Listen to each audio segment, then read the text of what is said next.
A private house in a quiet residential road in Chelmsford. It's also a ballet school with a difference. Use your heads. And up, up. Pick your feet up, Linda, up. Again, and.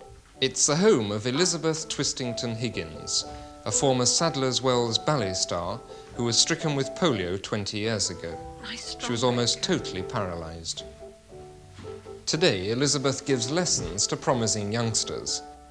Up, up, down. Pick your feet up, right up high. Will you do a échappé relevé to face the quasi-corner? Changer. One. Sous-sous. En avant. Relevé devant. Pirouette en dehors, close front.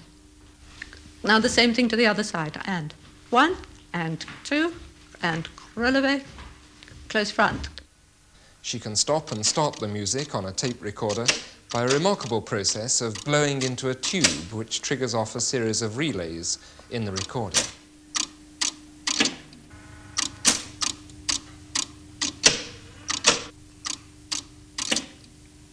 And up, up.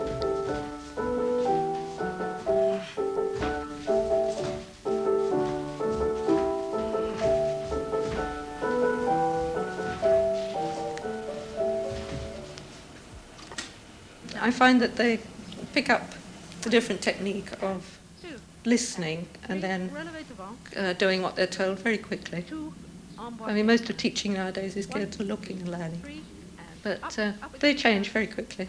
And they respond well, I think. Are you very critical? You seem to be. Extremely. Yes, I'm very critical. Perhaps too much so at times. Has that been exaggerated by the fact that you are restricted to a wheelchair? No, I don't think so. I think I've always been very critical of myself as well. But I expect, the highest standard people can give in everything. And, of course, especially ballet. Breathing and talking as well, I think, is quite a problem for you, isn't it? Yes. Well, I have to remember to breathe. I breathe with my accessory muscles in my neck. And, I just have to remember to do it all through the day. At night, I go into an iron lung at Broomfield Hospital. And then I don't have to remember. The machine takes over.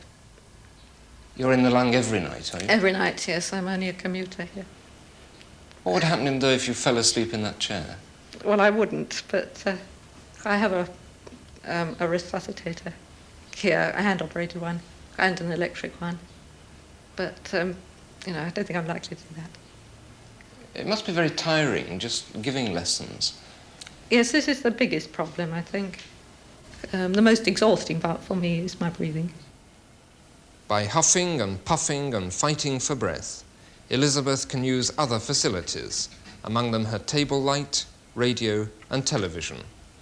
The basic system, specially modified, was supplied through the National Health Service. Through it, Elizabeth can also use the phone. 20 and 10 seconds.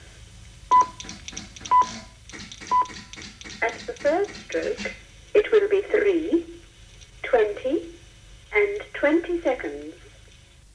Breathing is one of Elizabeth's biggest problems.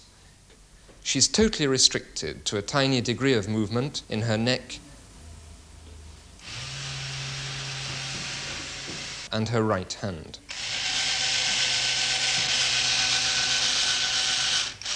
And yet, she's an accomplished artist, gripping the brush between her teeth. Her paintings, many of them depicting dancers and ballet scenes, are rich in movement and fluency. Once I started painting and doing things for myself, and of course having all this superb equipment, I'm even more independent now. It took me a long time to learn to even put paint from my palette onto the canvas. I mean, it is an extremely difficult process for somebody with as little movement as I have. Your paintings have got a noticeable fluency. It's almost as though that's because you are paralysed yourself. Well, when I do paint, and if I paint movement, which is what seems to come out, I don't know why, but I like painting movement, like painting dancers and flowers. trees and things. And it does sort of rid me of the desire to move. Because even after 20 years you do, you long to move. But it's best not to think about it.